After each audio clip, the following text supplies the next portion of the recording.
Hey guys, the Tanky Vlog is on air. In today's episode, we'll be announcing an exciting new contest and telling you about another year of TO's history. Let's go! Tankers November is coming to an end, and with just 1 month left till the new year, the atmosphere is begging for a new contest, so we've decided to organize one. Next Wednesday, the 2nd of December, we are launching a contest called 15 Seconds to the New Year.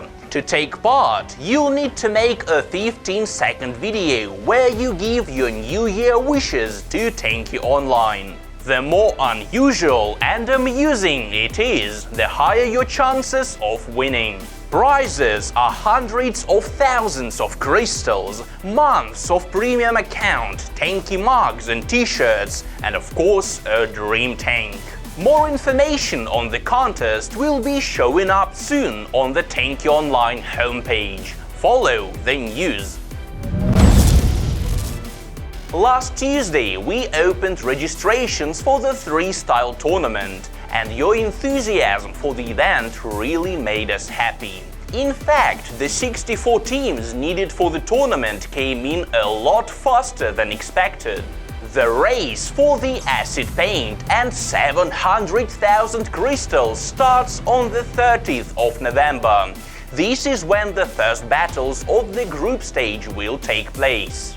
Make sure you follow the tournament via the special site and our Facebook page. And of course, the final battles will be streamed live on our esports channel. So good luck to all the participants. This will be a lot of fun. We've told you about TO's future and present. Now it's time to go back to the past. Today's episode will be about what happened to Tanky in the year of 2010. Let's watch it. 2010 was a period of major achievements and serious growth for Tanky Online. To give you some perspective, the game had less than 100,000 registered users at the beginning of the year, but by the end of it, it had more than 1 million. But let's keep things in the right order. February and March saw the first contests in TO ever, Mr. and Miss Tanky Online. Soon afterwards, a competition for creative tankers was held, where players needed to draw or craft something Tanky related or write a story. By the way, the second place in the crafting nomination went to Maxim Husseinov, who obviously wasn't her community manager at the time. One of the biggest achievements for the game was the launch of the Chinese version of Tanky Online in April. The name was changed for the Chinese market from TO to 3D Tank. Tanky is a strange word in China. People don't know this. Second reason is tankyonline.com is too long.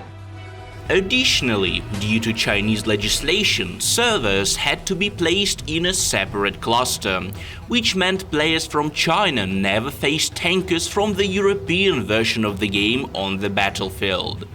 Without any doubt, the primary milestone of 2010 was the launch of the so-called second tier of equipment. 6 new items, 3 turrets and 3 hulls, extended the arsenal of existing equipment. Thunder, Freeze and Ricochet expanded on the concepts of Smoky, Firebird and Twins, while Hornet, Viking and Mammoth were basically upgraded versions of Wasp, Hunter and Titan. The new items affected the game in a truly major way. Starting from Warrant Officer 1, it was virtually impossible to find any Tier 1 gear in battles. The reason was simple. For example, M0 Hornet was faster, nimbler and better protected than M3 Wasp. It was also cheaper to buy.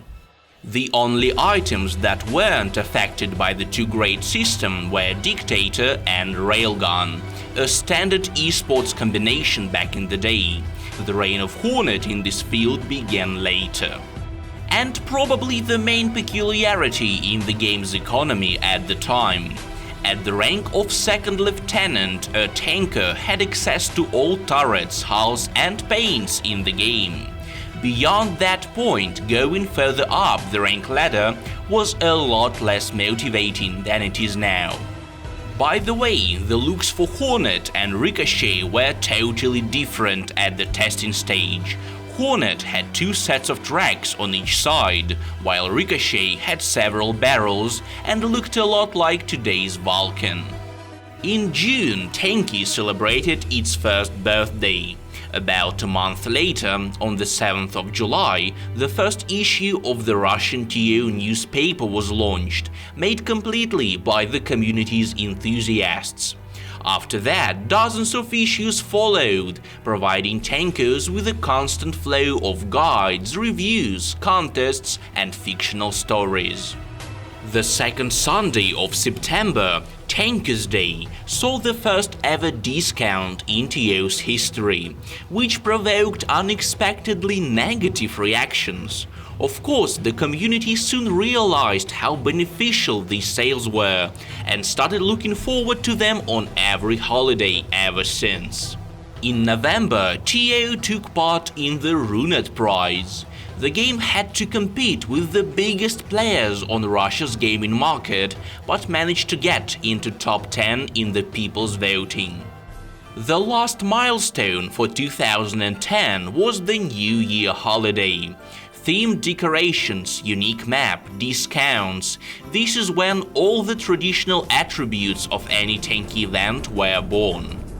In the meantime, Alternativa Platform's masterminds were still working on the ambitious Tanky 2.0, while TO's community began hearing rumors about a new turret called Shaft. But more on that in the next episode of the vlog. Now let's check out the best video sent to us since last Friday. Oh, and by the way, the topic for next week stays open, just like last time.